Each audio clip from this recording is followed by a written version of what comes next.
Top. Bonjour, ceci est une vidéo de démonstration pour l'utilisation de la plateforme du CRFPA du prêt barreau. Vous avez déjà dû recevoir un mail concernant vos paramètres de connexion. Donc vous avez sûrement dû pouvoir initialiser votre mot de passe. Et c'est avec votre nom d'utilisateur que vous pourrez donc vous connecter depuis la page e-learning.crfpa.prebarreau.com. Donc je rentre ici mon nom d'utilisateur, mon mot de passe et je me connecte grâce au bouton connecter. Pour information, si vous oubliez votre mot de passe, vous pouvez cliquer sur mot de passe oublié, donner votre email et donc réinitialiser votre mot de passe comme vous l'avez déjà fait à la réception du premier mail. Donc lorsque je suis connecté, j'arrive directement sur le bureau au sein duquel je retrouve donc la liste de toutes mes matières et la liste de tous les contenus de chaque matière. Cette liste est assez exhaustive puisqu'elle contient tous les documents. Pour l'instant, là, on n'a que des documents texte, donc des fichiers PDF, que vous pouvez donc visionner. Pourquoi ça ne marche pas là? Merde. Ok. Chrome.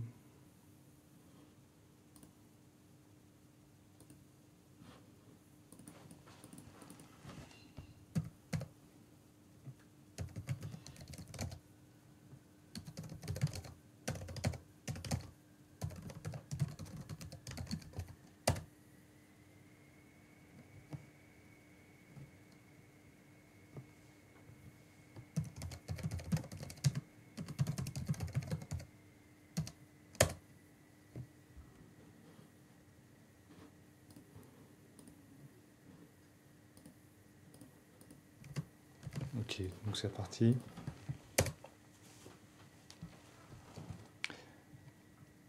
Bonjour, cette vidéo est une démonstration. Heureux.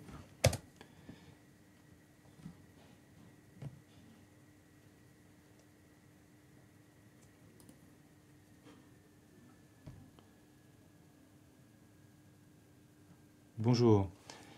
Le but de cette vidéo est de vous montrer un exemple d'utilisation de la plateforme e-learning du CRFPA pour le prêt barreau, comme vous aurez à le faire tout au long de l'été pour suivre votre formation CRFPA. Vous avez déjà dû recevoir un mail vous invitant à initialiser votre compte et donc votre mot de passe. C'est en utilisant ce mot de passe et votre nom d'utilisateur que vous pouvez vous connecter au site e-learning.crfpa.prebarreau.com. Notez que si jamais vous avez oublié votre mot de passe, à tout moment, vous pouvez réinitialiser celui-ci comme vous l'avez fait la première fois, en cliquant donc sur mot de passe oublié de l'accueil. Lorsque je me connecte, j'arrive directement sur mon bureau de travail.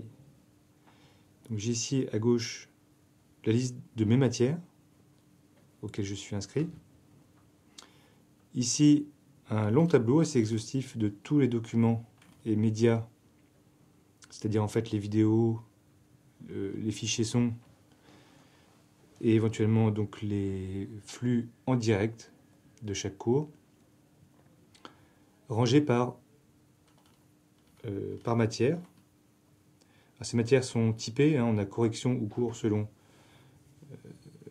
vos caractéristiques d'inscription. Et donc je peux à tout moment ou bien aller chercher une matière ou bien cliquer ici directement sur ce lien pour obtenir les documents restreints à cette matière. Donc par exemple pour le droit international privé, en cliquant sur le document, alors ici ce sont des documents en texte, type PDF, je peux à tout moment cliquer et lire le contenu du fichier. Lorsque votre navigateur ne comporte pas de lecteur PDF intégré, il est automatiquement téléchargé. Vous pouvez l'ouvrir dans un logiciel de lecture PDF. Ce téléchargement est également possible en cliquant sur ces icônes téléchargées. À ce moment-là, le document est téléchargé localement sur votre machine.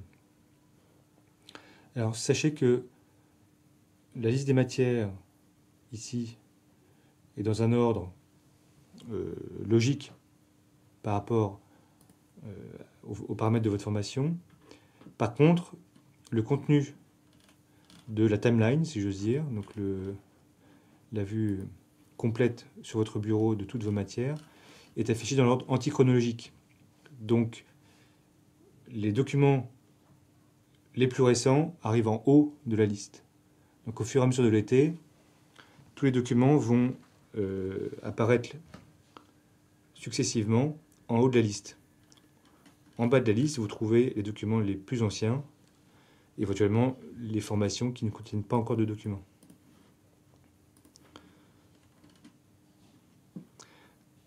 Alors sur bureau, on trouve également ce qu'on appelle un Twitter général. Donc c'est tout simplement un système de discussion instantanée entre les utilisateurs de la plateforme. Alors sachez que ce Twitter est contextuel. Ceci veut dire que lorsque je suis sur le bureau, j'ai un Twitter ici général qui me permet de discuter dans le cadre général de la formation. Ce Twitter, en fait, devient contextualisé à une matière lorsque je clique, par exemple, ici sur une matière. Donc si je clique sur procédure civile, j'ai ici un Twitter local, et non pas général, qui va me permettre de discuter au sein de cette matière, et non pas dans le cadre général, comme c'est le cas sur le bureau. Donc je reviens sur le bureau, et par exemple, je demande aux gens qui sont présents à quelle heure est le prochain cours de DIP. Et si quelqu'un est par là, par exemple l'administrateur, eh bien, ce système permet de discuter en direct. Alors sachez que toutes les phrases, tous les textes envoyés sur ces Twitter, donc il y en a plusieurs, ne sont jamais effacés. Alors nous les effacerons peut-être en fin d'été, peut-être au milieu, nous verrons comment ça se passe, mais lorsque vous quittez votre session et que vous revenez plus tard, en fait tous les messages du Twitter restent dans la base de données, donc sont téléchargés à chaque fois que vous vous connectez. Voilà, donc c'est un moyen assez dynamique de pouvoir discuter sur les formations, de poser des questions éventuellement au professeur s'il regarde ce Twitter, et évidemment aux autres utilisateurs s'ils ont des informations que vous recherchez éventuellement. Voilà, donc tout ça est assez intuitif. On vous présentera plus tard le téléchargement et la lecture des documents multimédia de type audio et vidéo. Ça fera le cas d'une vidéo supplémentaire, je pense, produite et postée la semaine prochaine. Donc voici, c'était le bureau, et je passe maintenant à la messagerie. Cette messagerie intégrée à la plateforme vous permet de discuter avec les administrateurs et les professeurs, et de recevoir peut-être des messages d'information qui vous donnent par exemple les dates des prochaines conférences et le support technique si vous en avez besoin. Donc ça se comporte comme une messagerie de type email. J'ai une boîte de réception, la liste des messages envoyés, les archives et la corbeille. Donc si je veux par exemple écrire un message à l'administrateur, je clique sur nouveau message, je choisis l'administrateur en question. Donc vous aurez le choix entre support technique et admin CRFPA, je pense. Donc pour les questions techniques, c'est évidemment le support technique. Pour les questions liées à votre formation, c'est admin CRFPA. Et par exemple, j'écris ici un message avec le sujet et le message. Lorsque j'envoie ce message, il est envoyé dans la boîte de messagerie de l'administrateur et une copie mail lui est également envoyée. Vous pouvez utiliser donc cette messagerie pour discuter avec un professeur, poser une question à un professeur. Donc vous avez la liste de tous ces professeurs ici.